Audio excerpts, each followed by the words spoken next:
દીકરાઓ, good morning, જય શ્રી કૃષ્ણ. ચાલો રાજુ સર આપ સૌનું હાર્દિક સ્વાગત કરું છું મારી યુટ્યુબ ચેનલ એમ એજ્યુકેશન ઉપર. દીકરાઓ, અત્યારે આપણે ચેપ્ટર નંબર 1 નો અભ્યાસ કરી રહ્યા છીએ, ધોરણ 11, અને એ છે રસાયણ વિજ્ઞાનની પાયાની સંકલ્પનાઓ. લાસ્ટ લેક્ચરની અંદર આપણે અભ્યાસ કરી ગયા કોઈ પણ સંયોજનમાં રહેલા ઘટક કણોનું પ્રમાણ, ટકાવાર પ્રમાણ કેટલું હોય એ કઈ રીતે ગણવું.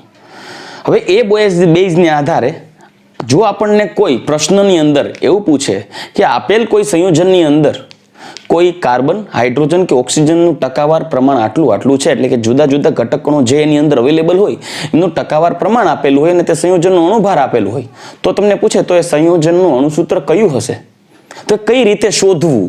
ઇમ્પોર્ટન્ટ પોઈન્ટ છે, કોમ્પિટિટિવ એક્ઝામ્સમાં ઘણીવાર પૂછાય છે. તો એ ક્વેશ્ચનને સોલ્વ કરવા માટે આજે આપણે એની મેથડ જોવાની છે. પરંતુ દીકરાઓ ખાસ યાદ રાખજો, હું તમને જે મેથડથી કરાવવા જઈ રહ્યો છું એ મેથડ પ્રમાણે એનસીઈઆરટીમાં વર્ડ ટુ વર્ડ આપેલું નથી. મેથડ એક જ છે, પણ મેં એને થોડી સિમ્પ્લિફાઈ કરી અને તમારી સામે હું રાખીશ અને એને જ તમારે ફોલો કરવાની છે, એનાથી વધુ સરળતા રહેશે. રાઈટ? તો પ્રશ્ન છે કે જો કોઈ સંયોજનમાં રહેલ ઘટક તત્વોનું ટકાવાર દળ પ્રમાણ અને આણ્વીય દળ આપેલ હોય, આણ્વીય દળ મોલેક્યુલર વેઇટ, તો તેનું અણુસૂત્ર અને પ્રમાણસૂચક સૂત્ર કઈ રીતે નક્કી થાય. પ્રમાણસૂચક સૂત્ર શું છે એ આપણે આગળ જોશું જ તે હમણાં. ખરેખર આ ટોપિકને મુખ્યત્વે 5 ભાગમાં વર્ગીકૃત કરેલ છે, પરંતુ આપણે કામ કરીએ, એક તીરથી 2 નિશાન મારીએ, સમય પણ બચે અને કામ પણ જાજુ દેખાય. એટલે આપણે ડાયરેક્ટ એક દાખલો એટલે કે એક્ઝામ્પલ જ લઈએ અને એક્ઝામ્પલને સોલ્વ કરતાની સાથે સાથે આ થિયરી પણ જોતા જઈએ. પ્રશ્નનો છે આણ્વીય સૂત્ર અને પ્રમાણસૂચક સૂત્ર. મતલબ કોઈ પણ સંયોજનમાં રહેલા ઘટક કણોનું પ્રમાણ દર્શાવતું જે એક સૂત્ર છે એને અણુસૂત્ર કહેવાય. પણ પ્રમાણસૂચક સૂત્ર એટલે એ અણુસૂત્રમાં રહેલા ઘટકોનું સાદામાં સાદો ગુણોત્તર. કઈ રીતે આવશે એ બધું તમને સમજાવીશ one by one, step by step. જો આવો કોઈ પ્રશ્ન હોય દીકરાઓ, સાંભળજો ખાસ. જો એક કાર્બનિક પદાર્થમાં, સાંભળજો, જો કોઈ એક કાર્બનિક પદાર્થમાં 40% કાર્બન આપેલો છે, ચાલો ક્વેશ્ચન સમજતા જાજો દીકરાઓ. 40% કાર્બન આપેલો છે, 40% કાર્બન. 6.67% હાઇડ્રોજન આપેલ છે. કેટલો? 6.67. 6.67% હાઇડ્રોજન આપેલ છે. 53.33% ઓક્સિજન આપેલ છે. 53.33% ઓક્સિજન આપેલ છે. તો આ જે કાર્બનિક સંયોજન છે એમાં રહેલા તત્વોનું ટકાવાર પ્રમાણ આપી દીધું, પણ તેનો અણુભાર આપેલો છે 180 ગ્રામ પ્રતિ મોલ. એટલે તે સંયોજનનો અણુભાર કેટલો આપ્યો છે? 180 ગ્રામ પ્રતિ મોલ. તો તેનું પ્રમાણસૂચક સૂત્ર અને અણુસૂત્ર ગણો. આ ક્વેશ્ચન માર્ક. દીકરાઓ, તો હવે આ દાખલો કઈ રીતે ગણવો? તમારે સૌ પ્રથમ શું કરવાનું છે? મેં તમને કીધું કે આ મેથડને 5 અલગ અલગ તબક્કામાં વર્ગીકૃત કરી શકાય. જુદા જુદા 5 તબક્કાને ફોલો કરી અને આ પ્રશ્નનું નિરાકરણ લાવી શકાય. એ 5 તબક્કાઓમાં સૌથી પહેલા તમારે શું કરવાનું છે? તો સૌથી પહેલો તબક્કો એ છે કે તમારે કયા કયા તત્વોની વાત છે. તો આ કાર્બનિક સંયોજનમાં કયા કયા તત્વો છે? તો જો, એક છે કાર્બન, એક છે હાઇડ્રોજન અને એક છે ઓક્સિજન. ચલો રેડી? એક છે કાર્બન, એક છે હાઇડ્રોજન અને એક છે ઓક્સિજન. તો સૌથી પહેલા તમારે શું કરવાનું છે? પ્રશ્નમાં રહેલ જે તત્વ છે ને એ તત્વની સંજ્ઞા નક્કી કરો, એ તત્વનો પરમાણુ ભાર નક્કી કરો અને એ તત્વોનું ટકાવાર પ્રમાણ કેટલું છે એ નોંધો. તો સૌથી પહેલા આપણે કામ કરીએ. અહીંયા મારી પાસે કાર્બન છે, તો કાર્બન માટે સંજ્ઞા થશે C અને પરમાણુ ભાર છે 12 ગ્રામ પ્રતિ મોલ. ચલો રેડી? 12 ગ્રામ પ્રતિ મોલ. ઓકે. પછી બીજો તત્વ કયો છે? તો બીજો તત્વ છે કોણ છે? હાઇડ્રોજન. ચાલો, 40% કાર્બન આપેલ છે, તો કાર્બનના ટકાવાર પ્રમાણ કેટલા આપેલ છે? 40%. બીજો તત્વ છે હાઇડ્રોજન. હવે હાઇડ્રોજન જોઈએ તો 6.67% હાઇડ્રોજન છે. તો ચાલો અહીંયા લખીશું હાઇડ્રોજન. અને હાઇડ્રોજનની સંજ્ઞા થશે H અને એનો પરમાણુ ભાર છે 1 ગ્રામ પ્રતિ મોલ. ચાલો રેડી? તો આ થઈ ગયો હાઇડ્રોજનનો પરમાણુ ભાર. એનું ટકાવાર પ્રમાણ છે 6.67%, 6.67%. અને ત્રીજો એક તત્વ આપેલ છે ઓક્સિજન. આ કાર્બનિક સંયોજનમાં ત્રીજો ઓક્સિજન તત્વ પણ છે અને એ છે 53.33%. તો હવે એ લખીએ ઓક્સિજન અને એ છે સંજ્ઞા સાથે O 53.33%. ચાલો રેડી. હવે આપણે અહીંયા સોરી 53.33 ની આપણે અહીંયા પરમાણુ ભાર લખવાનો છે એ થશે 16 ગ્રામ પ્રતિ મોલ અને ટકાવારી પ્રમાણ કેટલી છે 53.33%. ચલો રેડી. હવે પરમાણુ સંજ્ઞા આપેલી છે, પરમાણુ સંજ્ઞા લઈ લીધી, ટકાવાર પ્રમાણ આપેલું છે એટલે એક સ્ટેપ આપણે અત્યારે પૂર્ણ કરી ગયા. ચાલો આ પરમાણુનું સંજ્ઞા, પરમાણુ ભાર અને ટકાવાર પ્રમાણ, તો એક સ્ટેપ પૂરું કરી ગયા. તો હવે એક સ્ટેપ મેં લખી દીધું. જો મુખ્યત્વે કુલ 5 તબક્કાઓ દ્વારા નક્કી કરી શકાય. જેનો પહેલો તબક્કો આપેલ તત્વની સંજ્ઞા અને તેનું પરમાણુ દળ નક્કી કરી ટકાવાર પ્રમાણ અને તેના પરમાણ્વીય દળનો ગુણોત્તર નક્કી કરી અને તેની મોલ સંખ્યા નક્કી કરો. ટકાવાર પ્રમાણ દ્વારા ગુણોત્તર કરવાનો છે, ટકાવાર પ્રમાણનો ગુણોત્તર કરવાનો છે અણુભાર દ્વારા એટલે કે પરમાણુ ભાર દ્વારા અને મોલ સંખ્યા નક્કી કરો. કઈ રીતે જુઓ, પહેલા હું તમને સમજાવું.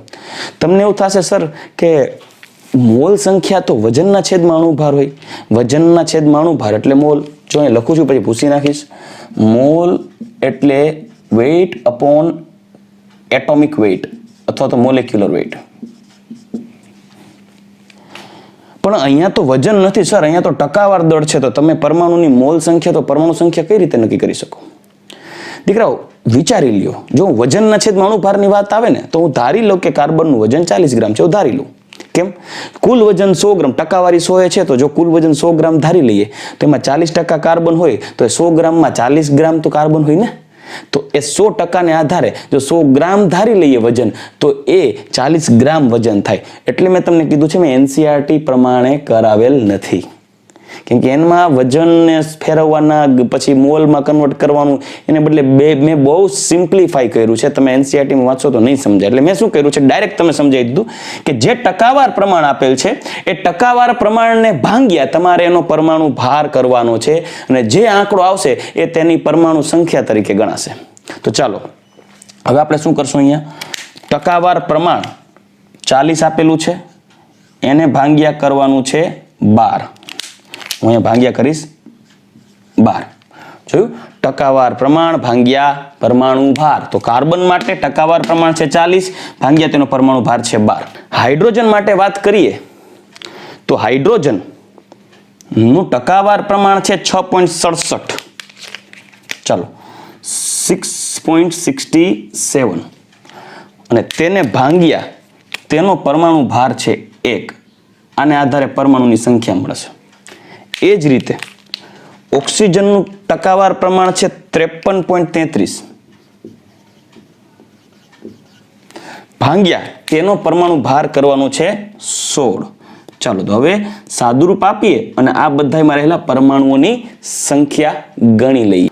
તમે જ્યારે 40 ભાંગ્યા 12 કરશો એટલે 12 ચોક 12 દુ 24, 12 તેરી 36, 12 ચોક 48 એટલે 12 તેરી 36 એટલે આ 3 પોઈન્ટ અને 36 એટલે 40 માઇનસ 36 એટલે 4 બચે. સાદુરૂપ આપો તમે ભાગાકાર કરીને એટલે 4 એટલે પાછું 12 તેરી 36, 12 તેરી 36 એટલે 3.33 આન્સર આવશે. આનો ગુણોત્તર 6.67, આનો ગુણોત્તર 16 દુ 32, 16 તેરી 48. ઓકે એટલે 48 અને 53.33 ભાંગ્યા 48 સોરી માઇનસ 48 કરશો એટલે એ પણ એવરેજ 3.33 જ આન્સર આવશે. તો આનો ગુણોત્તર લખી નાખેલો છે.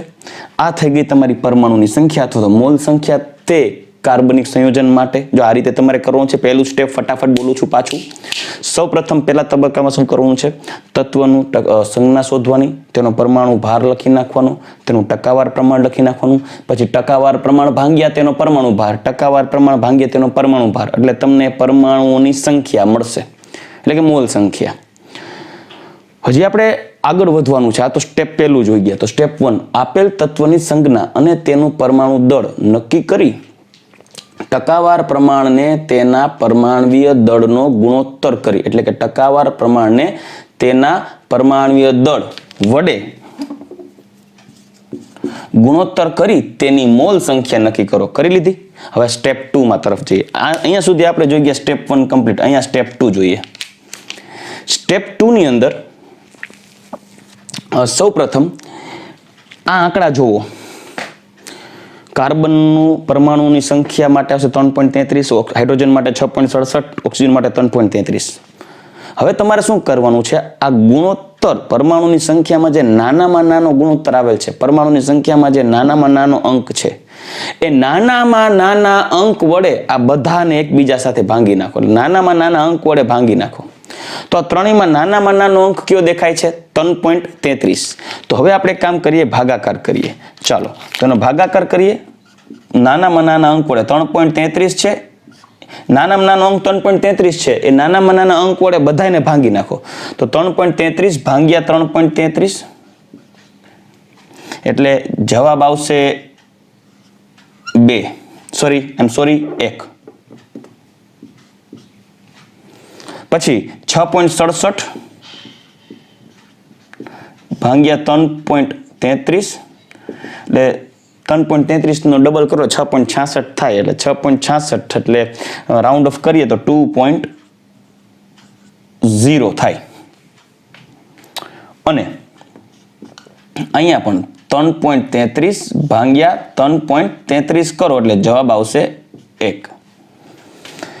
તો આ 1.0 કહેવાય આન્સર, આ 1.0, આ 2.0. હવે સાદી પૂર્ણાંક સંખ્યામાં ફેરવી નાખીએ. આ થઈ ગયો સાદો ગુણોત્તર. સાદો ગુણોત્તર એટલે અણુમાં રહેલા પરમાણુઓની સંખ્યાનો સાદો ગુણોત્તર.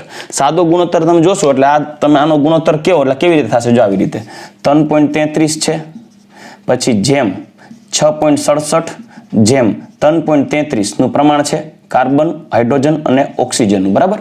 તો હવે તમારે સાદામાં સાદો ગુણોત્તર યાદ હોય તો નિશ્ચિત પ્રમાણનો નિયમ આપણે જોઈ ગયા હતા, યાદ છે? કે અહીંયા વપરાય. હવે એનસીઈઆરટીમાં આ ટોપિક છે એ આપણે ભણવાનો છે, ગવર્મેન્ટે ડિલીટ નથી કરેલો, પણ સાદા ગુણક પ્રમાણનો નિયમ તમને ખબર ન હોય તો અહીંયા ન સમજાય. ગુણક પ્રમાણનો નિયમ એવો કે છે કે કોઈ પણ સંયોજનમાં રહેલા ઘટક તત્વનું દળ પ્રમાણ, કોઈ પણ સંયોજનમાં રહેલા ઘટક તત્વના દળથી પ્રમાણ તેની સાદામાં સાદી નાની પૂર્ણાંક સંખ્યા વડે દર્શાવાય. તો નાની પૂર્ણાંક સંખ્યા વડે દર્શાવાય તો આ 3.33, 6.67, 3.33 છે, આપણે નાની પૂર્ણાંક સંખ્યા વડે જો દર્શાવવું હોય ને બેટા, તો આમાંથી જે નાનામાં નાનો અંક છે ને એના વડે ભાંગી નાખો. તો નાનામાં નાનો કોણ છે? 3.33. એટલે તમને નાનામાં નાની પૂર્ણાંક સંખ્યા મળી જાય. નાનામાં નાની સંખ્યા વડે ભાંગી નાખવાનું. તો આનો ગુણોત્તર 1, આનો ગુણોત્તર 2, આનો ગુણોત્તર 1, તો પ્રમાણ થશે 1:2:1. થઈ ગયું ને? તો એ આ છે સાદો ગુણોત્તર. ચાલો રેડી? તો હવે પૂર્ણાંક સંખ્યામાં ફેરવો, રાઉન્ડ ઓફ કરી દેવાના. રાઉન્ડિંગ ઓફ ના નિયમ યાદ હોય તો પોઈન્ટ પછી માનો કે 5 કરતા મોટો અંક હોય તો આગળનો અંક વધારી દેવાનો, આગળના અંકમાં 1 ઉમેરવાનો. પોઈન્ટ પછીનો અંક 5 કરતા નાનો હોય તો આગળના અંકમાં કાંઈ નહીં ઉમેરવાનું. અને પોઈન્ટ પછીનો અંક 5 હોય અને આગળનો અંક બેકી હોય તો કાંઈ એડ નહીં કરવાનું, એકી હોય તો 1 એડ કરો. રેડી? તો હવે સાદી પૂર્ણાંક સંખ્યા 1 કાર્બન પરમાણુ, પછી 2 હાઇડ્રોજન પરમાણુ અને 3 ઓક્સિજન પરમાણુ. ચાલો રેડી? તો આને આધારે તમે જોશો તો નેક્સ્ટ સ્ટેપમાં શું કરશું? તો તમને જે પરમાણુની સંખ્યા મળેલી છે એમાં જે નાનામાં નાનો અંક છે તેના વડે બધાને ભાંગી નાખો, એટલે ભાગાકાર કરતા પરમાણુઓનો સાદો ગુણોત્તર મળશે. તો આ સાદો ગુણોત્તર મળી ગયો. રેડી? હવે આ સાદા ગુણોત્તરની અંદર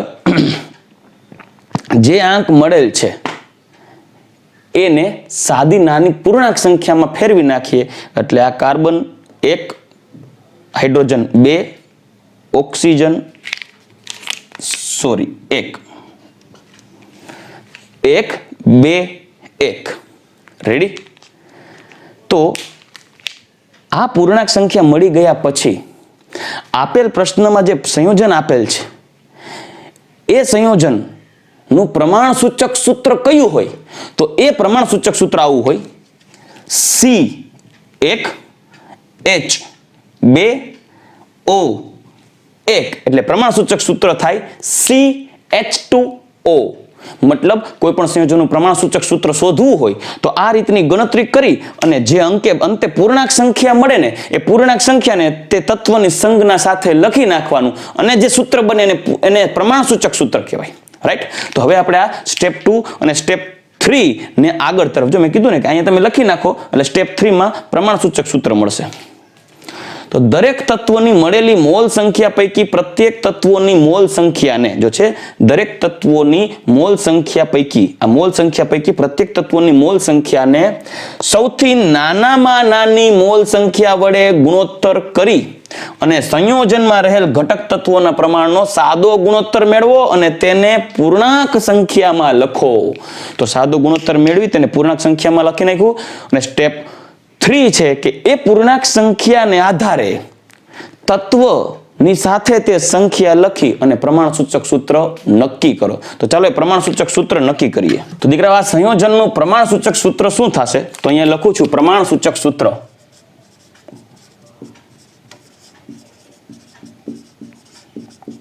બરાબર C1 છે, હાઇડ્રોજન એટલે કાર્બનની સંખ્યા 1 છે, હાઇડ્રોજનની અહીંયા આંકડો મળે છે 2 અને ઓક્સિજન મળે છે 1, તો સૂત્ર થશે CH2O.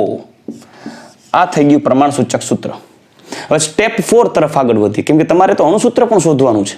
તો અણુસૂત્ર શોધવા માટે સ્ટેપ 4 તરફ આગળ વધીએ. અહીંયા તમે સ્ટેપ 4 માં જોશો તો 3 જુદા જુદા પોઈન્ટ્સ આપેલા છે ABC. કેમ કે અણુસૂત્ર શોધવા માટે પહેલા તો પ્રમાણસૂચક સૂત્ર ઉપરથી ગુણક સંખ્યા શોધવી પડશે. એટલે તમારે શું કરવાનું છે? સૌથી પહેલા એક સ્ટેપમાં આ જે પ્રમાણસૂચક સૂત્ર છે ને એમાં રહેલા જેટલા ઘટક કણો છે ને એ ઘટક કણોના પરમાણુ ભારનો ટોટલ સરવાળો કરવાનો અને એ જે મળે ને એને કહેવાય પ્રમાણસૂચક સૂત્ર ભાર. હવે એ પ્રમાણસૂચક સૂત્ર ભાર નો ઉપયોગ કરશું આગળ. કઈ રીતે? તો કે જે અણુભાર છે ને એને ભાંગ્યા પ્રમાણસૂચક સૂત્ર ભાર કરીએ અને જે અંક મળે ને એને કહેવાય ગુણક સંખ્યા n. અને એ ગુણક સંખ્યા n ને પ્રમાણસૂચક સૂત્ર સાથે ગુણી નાખો એટલે અણુસૂત્ર મળી જાય. કઈ રીતે આગળ વધીએ? સૌ પ્રથમ આપણે આ જોઈ લીધું પ્રમાણસૂચક સૂત્ર. હવે સ્ટેપ 4 માં પ્રમાણ સૂચક સૂત્ર ભાર ગણવો પડશે. તો પ્રમાણસૂચક સૂત્ર ભાર માટે કાર્બન ની સંખ્યા છે 1 વત્તા 2 હાઇડ્રોજન અને વત્તા 1 ઓક્સિજન પ્રમાણે કાર્બનનો પરમાણુ ભાર 12, હાઇડ્રોજન 2 ગુણ્યા 1, ઓક્સિજન 16, તો ટોટલ 12 ને 2 14 ને 16 બીજા એટલે 30 ગ્રામ પ્રતિ પ્રમાણ સૂચક સૂત્ર થાય. એક પ્રમાણ સૂચક સૂત્ર એટલે 30 ગ્રામ એનો વજન થશે. આ થઈ ગયું પ્રમાણ સૂચક સૂત્ર ભાર, જેને ઇંગ્લિશમાં ફોર્મલ વેઇટ પણ કહેવાય. ફોર્મલ વેઇટ બરાબર. તો હવે આ પ્રમાણસૂચક સૂત્ર ભાર તો આવી ગયો, પણ હવે અણુસૂત્ર શોધવા માટે તમારે ગુણક સંખ્યા શોધવી પડશે. એટલે આ સ્ટેપ થયું A, આ સ્ટેપ B. ગુણક સંખ્યા અણુ ભાર ભાંગ્યા પ્રમાણ સૂચક સૂત્ર ભાર. અણુભાર કેટલો આપેલો છે દીકરાઓ? જો અણુભાર આપેલ છે 180 અને પ્રમાણ સૂચક સૂત્ર ભાર મળ્યો આપણને 30. તો આ આવશે 6, 6 તેરી 18, 6. તો આ ગુણક સંખ્યા મળી ગઈ 6. તો હવે સ્ટેપ C, અણુસૂત્ર કઈ રીતે શોધવું? તો અણુસૂત્ર બરાબર પ્રમાણ સૂચક સૂત્ર ગુણ્યા n. તો પ્રમાણ સૂચક સૂત્ર છે CH2O, એને ગુણ્યા n છે 6, તો 6 અહીંયા ગુણી નાખીએ તો C6H12O6. આ થઈ ગયું અણુસૂત્ર. આપેલ પ્રશ્નનો જવાબ. તો આ જે બે પ્રશ્ન છે, પ્રમાણસૂચક સૂત્ર કયું, અણુસૂત્ર કયું, તો આ છે પ્રમાણસૂચક સૂત્ર, આ છે અણુસૂત્ર. તો 4 સ્ટેપમાં પૂરું કર્યું. 5મા સ્ટેપમાં તમારો આન્સર લખી નાખવાનો છે. પ્રમાણસૂચક સૂત્ર છે CH2O અને અણુસૂત્ર છે C6H12O6 એટલે કે ગ્લુકોઝ. રેડી? તો આ રીતે તમારે ગણવાનું છે. ફટાફટ ક્વિકલી આ જે રૂલ્સ છે ને બોલી જાઉં છું અને પછી આપણે આગળ એક્ઝામ્પલ્સ લઈએ. જો સૌથી પહેલા તબક્કામાં જે પ્રશ્ન આપેલ છે કે કયા કયા તત્વોના ટકાવાર પ્રમાણ છે, એ તત્વોની સંજ્ઞા અને તેનો પરમાણુ ભાર લખવાનું અને એનું તો ટકાવાર પ્રમાણ લખવાનું. પછી ટકાવાર પ્રમાણ ભાંગ્યા પરમાણુ ભાર કરવાનું, એટલે મોલ સંખ્યા મળી જાય. સ્ટેપ 1. સ્ટેપ 2, એ મોલ સંખ્યાઓ જે મળે છે એમાં જે નાનામાં નાનો અંક છે, જે નાનામાં નાની સંખ્યા છે, એના વડે બધાને ભાંગી નાખો. એટલે જે ભાંગી નાખશો એટલે પરમાણુની સંખ્યાનો સાદો ગુણોત્તર મળશે, જે મેં તમને અહીંયા લખીને બતાવ્યું હતું. રાઈટ, એ પરમાણુની સંખ્યાનો સાદો ગુણોત્તર મળશે નિશ્ચિત સંરચનાના નિયમ અનુસાર. રાઈટ, એ સાદામાં સાદો જે ગુણોત્તર મળે છે ને એ અપૂર્ણાંકમાં પણ આવી શકે, કેમ કે ગુણોત્તર બધામાં પૂર્ણાંકમાં ના આવે બેટા. તો એ જે અપૂર્ણાંકમાં હોય ને એને પૂર્ણાંકમાં ફેરવી નાખવાનું, કયા રાઉન્ડિંગ ઓફના નિયમ અનુસાર. અને પૂર્ણાંકમાં ફેરવો અને જે એ અંક આવે ને એ અંક છે એ પ્રમાણસૂચક સૂત્ર ડિસાઈડ કરે. એટલે રૂલ નેક્સ્ટ થર્ડ સ્ટેપ, એ જે સાદી પૂર્ણાંક સંખ્યા આવે છે ને એ સંખ્યા અનુસાર પ્રમાણસૂચક સૂત્ર બનાવવાનું. એટલે કે જો કાર્બન હોય તો કાર્બનની સંખ્યા, હાઇડ્રોજન સંખ્યા, ઓક્સિજન સંખ્યા, નાઇટ્રોજન સંખ્યા લખી નાખવાની અને આવી રીતે પ્રમાણસૂચક સૂત્ર બની જાય. હવે પ્રમાણસૂચક સૂત્ર પછી સ્ટેપ 4, અણુસૂત્ર શોધવું પડે. એના માટે પ્રમાણસૂચક સૂત્રમાંથી પ્રમાણસૂચક સૂત્ર ભાર ગોતો. પછી ગુણક સંખ્યા ગોતો. કઈ રીતે? અણુભારના છેદમાં પ્રમાણસૂચક સૂત્ર ભાર. ગુણક સંખ્યા મળે એ ગુણક સંખ્યા n ને પ્રમાણસૂચક સૂત્ર સાથે ગુણી નાખો એટલે મળશે અણુસૂત્ર. ચલો દીકરા, આટલા સ્ટેપ અને 5મા સ્ટેપમાં તમારે જવાબ લખી નાખવાનો. ભાઈ આ પ્રક્રિયા, આ પ્રશ્નનો જવાબ પ્રમાણસૂચક સૂત્ર છે આ અને અણુસૂત્ર C6H6, પ્રમાણસૂચક સૂત્ર CH2O. ક્લિયર? તો દીકરા આ સ્ટેપ તમારે પોઈન્ટ ટુ પોઈન્ટ આગળ વધારવાના છે, સ્ટેપ બાય સ્ટેપ, ત્યારે તમારો સાચો આન્સર આવશે. આ એક દાખલાથી તમારું મગજ સીધું જ કામ નહીં કરે, તમારે આવા વધુ એક્ઝામ્પલ્સની પ્રેક્ટિસ કરવી પડશે. એટલે હવે હું આગળ ટેક્સ્ટબુકમાં આપેલો કોયડો, ટેક્સ્ટબુકમાં જે પ્રશ્ન આપેલો છે, કોયડો આપેલ છે, એ કોયડો સમજાવીશ અને એના સિવાયના તમને હજી વધારેના ક્વેશ્ચન્સ પ્રેક્ટિસ માટે હોમવર્કમાં પણ આપીશ. દીકરાઓ, મારે તમને ખાસ વાત કહેવાની છે કે આ ચેપ્ટરને એકચ્યુઅલી 2 ભાગમાં ડિવાઈડ કરાય. એક મોલ સંકલ્પના અને બીજી સાંદ્રતાને આધારે ટોપિક. હવે મોલ સંકલ્પના આધારે ટોપિક આના પછી માત્ર એક જ રહેશે અને એ છે કોઈ પણ સંયોજનોમાં રહેલા ઘટકોની તત્વયોગ મિતિ, સ્ટોઇકિયોમેટ્રી. બહુ સિમ્પલ છે.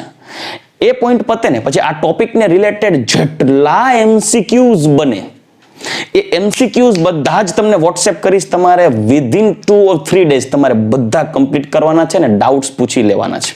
એ ડાઉટ તમને સોલ્વ કરાવી દઈશ.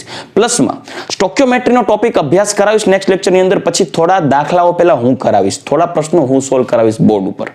ત્યારબાદ તમને હોમવર્કમાં આપીશ ઘરે MCQ PDFમાં. ક્લિયર? એટલે ટોપિક્સને રિલેટેડ, આ પાર્ટને રિલેટેડ જેટલા પ્રશ્નો છે બધા ટોપિક્સને મર્જ કરી અને હું સ્ટોઇકિયોમેટ્રીનો ટોપિક પતાવ્યા પછી જ આગળ વધારાના દાખલા કરાવીશ. અત્યારે આ ટોપિકને રિલેટેડ એક કોયડો લઈએ અને પછી હોમવર્કમાં પણ આ જ ટોપિકને રિલેટેડ વધારાના ક્વેશ્ચન્સ તમને આપીશ. રાઈટ? તો ચાલો હવે નેક્સ્ટ એક્ઝામ્પલ તરફ આગળ વધીએ. ચાલો દીકરા, હવે આપણે ટેક્સ્ટ બુકનો કોયડો નંબર 2 એટલે કે 1.2 જોઈએ. જે તમે રકમ જોઈ શકો છો અહીંયા અને રકમ વાંચો.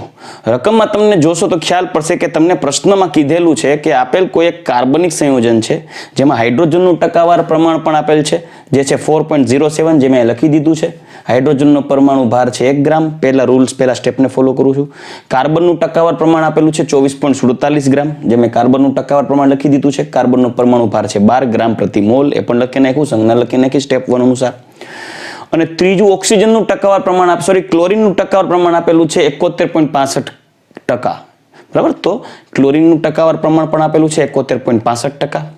ક્લોરીનની સંજ્ઞા Cl લખી છે, 35.5 પરમાણુ ભાર પણ લખી દીધો છે. અને પ્રશ્નમાં જોશો તો ખ્યાલ પડશે કે તે જે કાર્બનિક સંયોજન છે તેનો અણુભાર આપેલું છે એ છે 98.96 ગ્રામ. 98.96 ગ્રામ. હવે એ 98.96 ગ્રામ અણુભાર ધરાવતો જે કાર્બનિક પદાર્થ છે તેનું પ્રમાણસૂચક સૂત્ર અને અણુસૂત્ર શોધવાનું છે. તો એ જે રકમ આપેલી છે એ રકમને આધારે મેં ડેટા બધા લખી દીધા છે.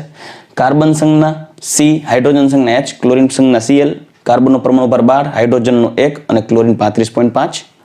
ટકાવાર પ્રમાણ આપેલું છે દરેકે દરેકનું. કાર્બનનું 24.47, હાઇડ્રોજનનું 4.07 અને 71.65% છે ક્લોરીન. હવે આપણે જ્યારે આનું સાદુરૂપ આપવાનું છે આગળ, તો સ્ટેપ 1 ને હજી કન્ટિન્યુ કરીએ. સ્ટેપ 1 માં એવું પણ લખેલું છે કે હવે જે ટકાવાર પ્રમાણ આપેલ છે એને ભાંગ્યા પરમાણુ ભાર કરવાનું છે, એટલે કે ટકાવાર પ્રમાણ અને પરમાણુ ભારનો ગુણોત્તર કરવાનો છે.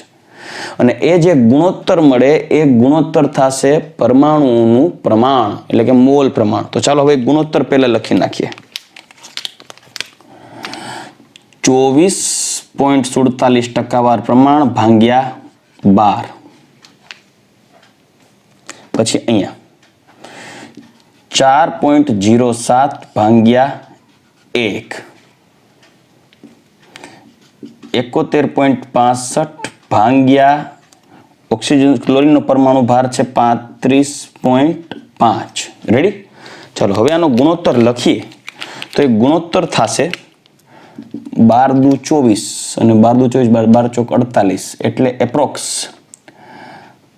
2.024 એપ્રોક્સ આ 4.07 અને આ થશે 35 દુ 70 ને 35.5 દુ 71.65, એટલે આ પણ એપ્રોક્સ થશે 2.02.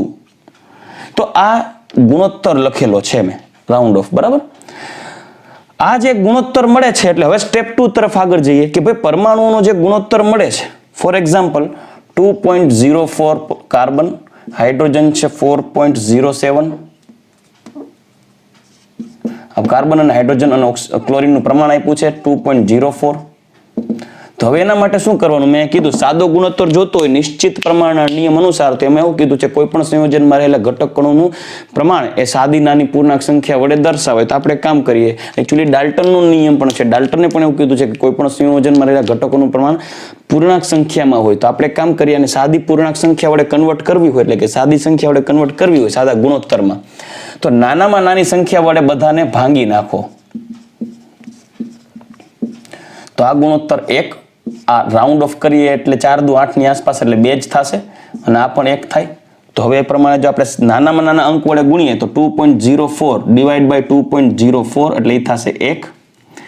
4.07 ડિવાઈડ બાય 2.04 એટલે એપ્રોક્સ 1 જ થશે. 2 થશે, એકચ્યુઅલી 2.99 એનો 1.99 એનો આન્સર આવશે અને 1.99 એટલે એપ્રોક્સિમેટલી આપણે 2 લખી શકીએ. જ્યારે અહીંયા 2.02 ડિવાઈડ બાય 2.02 એટલે એ 1 જ થશે. આપણે કામ કરીએ 1.99 લખી નાખું. એટલે હવે પૂર્ણાંક સંખ્યા લખવાની છે તો પૂર્ણાંક સંખ્યા આ એક, આને રાઉન્ડ ઓફ કરો એટલે જો આ છે 5 કરતા મોટું એટલે એક આગળ ઉમેરી દો એટલે 2.0, 1.0. રેડી? અને આ થશે પૂર્ણાંક સંખ્યા 1. તો સ્ટેપ બાય સ્ટેપ 2 સ્ટેપ પૂરા કરી નાખ્યા. 1 તત્વોની સંજ્ઞા, તેનો પરમાણુ ભાર, તેનું ટકાવાર પ્રમાણ અને ટકાવાર પ્રમાણ ભાગ્યા પરમાણુ ભાર એનો ગુણોત્તર, એટલે મળે છે પરમાણુની સંખ્યા. સ્ટેપ 2 એ પરમાણુની સંખ્યામાં નાનામાં નાની સંખ્યા છે તેના વડે દરેકે દરેકના મૂલ્યને ભાગી નાખો. તે જે સાદો ગુણોત્તર મને એને પૂર્ણાંક સંખ્યામાં ફેરવી નાખો. મળી ગઈ. હવે સ્ટેપ 3 આ મળતી પૂર્ણાંક સંખ્યાને આધારે પ્રમાણ સૂચક સૂત્ર નક્કી કરો. તો આ પૂર્ણાંક સંખ્યા અનુસાર તમે જોશો તો આને ભૂસી નાખું છું. પૂર્ણાંક સંખ્યા અનુસાર તમે જોશો તો ખ્યાલ પડશે કે અહીંયા જે કાર્બન પરમાણુની સંખ્યા છે 1 છે, હાઇડ્રોજનની સંખ્યા 2 છે, ક્લોરીનની સંખ્યા 1 છે. તો હવે પ્રમાણ સૂચક સૂત્ર શું લખશું? તો પ્રમાણ સૂચક સૂત્ર બરાબર CH2Cl. થઈ ગયું? CH2Cl. પ્રમાણ સૂચક સૂત્ર ભાર લખીએ. બી પ્રમાણ સૂચક સૂત્ર ભાર નક્કી કરીએ. આ સ્ટેપ 4. તો કાર્બન, 2 હાઇડ્રોજન અને 1 ક્લોરીન. તો કાર્બનનો પરમાણુ ભાર લઈએ 12, ઓક્સિજનનો પરમાણુ ભાર લઈએ 2, ક્લોરીનનો પરમાણુ ભાર લઈએ 35.5. તો આનો આન્સર શું આવશે?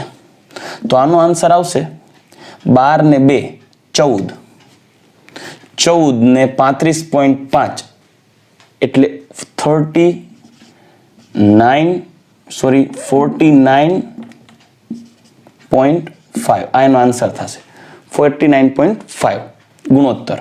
આ થઈ ગયો પ્રમાણ સૂચક સૂત્ર ભાર ગ્રામમાં. આ આન્સર બી આવી ગયો. હવે પ્રમાણ સૂચક સૂત્ર મળી ગયું છે, પ્રમાણ સૂચક સૂત્ર ભાર મળી ગયો છે. તો હવે આપણે ગુણક સંખ્યા શોધવી પડશે. તો ચાલો ગુણક સંખ્યા લઈએ, કેમ કે આપણે અણુસૂત્ર પણ જાણવું છે.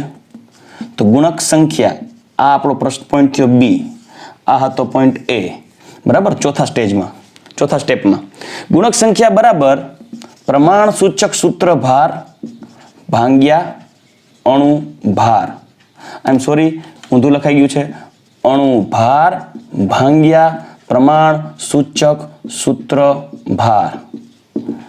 અણુભાર કેટલો છે? અણુભાર આપેલો જ છે પ્રશ્નમાં 98.96 અને પ્રમાણ સૂચક સૂત્ર ભાર આવેલ છે 49.5.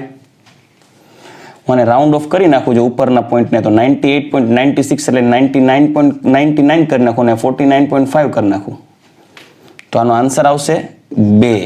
ગુણક સંખ્યા આવે છે 2. તો હવે અણુસૂત્ર નક્કી કરીએ. સી અણુસૂત્ર બરાબર પ્રમાણ સૂચક સૂત્ર ગુણ્યા 2. રેડી? તો હવે આ સૂત્ર અનુસાર પ્રમાણ સૂચક સૂત્ર છે CH2Cl, એને મલ્ટીપ્લાય બાય 2 કરવાનું છે. તો આન્સર આવશે C2H4Cl2. C2H4Cl2. આ થઈ ગયું અણુસૂત્ર. તો પ્રશ્નનો જવાબ મળી ગયો. અણુસૂત્ર પણ આવી ગયું છે, પ્રમાણ સૂચક સૂત્ર પણ મળી ગયું છે. તો રેડી? તો ટેક્સ્ટ બુકનો કોયડો પતી ગયો છે. ટેક્સ્ટ બુકમાં જે રીતે આપેલો છે એ રીતે કરવાની જરૂર નથી. ડાયરેક્ટ ચાર્ટ બનાવો અને આ રીતને ફોલો કરો. ક્લિયર? ચાલો દીકરાઓ, હજુ તમને વધારાના પ્રશ્નો એટલે કે વધારાના આવા દાખલા આપને વોટ્સએપ કરીશ. તમારે એ દાખલાઓ એટલે કે તમને અત્યારે આપીશ અને એ દાખલાઓ તમારે હોમવર્કમાં કરીને આપવાના છે. રાઈટ? તો ચાલો દીકરાઓ, એ હોમવર્કમાં કરી અને જે કાંઈ ડાઉટ્સ હોય તમે પ્લીઝ મને પૂછી શકો છો. ચાલો દીકરાઓ, હવે આપણે નેક્સ્ટ લેક્ચરની અંદર કોઈ પણ રાસાયણિક સંયોજનોની તત્વયોગ નીતિનો ટોપિકનો અભ્યાસ કરીએ અને તેના ઉપરથી આખા ચેપ્ટરના આજ સુધીના જેટલા પોઈન્ટ્સ છે એ પોઈન્ટ્સને ઇન્ક્લુડ કરતા દાખલા કેવી રીતે પૂછાય એની પ્રેક્ટિસ કરશું અને ત્યારબાદ તમને હોમવર્કમાં એના MCQs મોકલીશ. ચલો રેડી? તો નેક્સ્ટ લેક્ચરમાં દીકરાઓ પાછા મળશું. ત્યાં સુધી રજા લઈશ. ગુડ બાય, ટેક કેર, જય શ્રી કૃષ્ણ.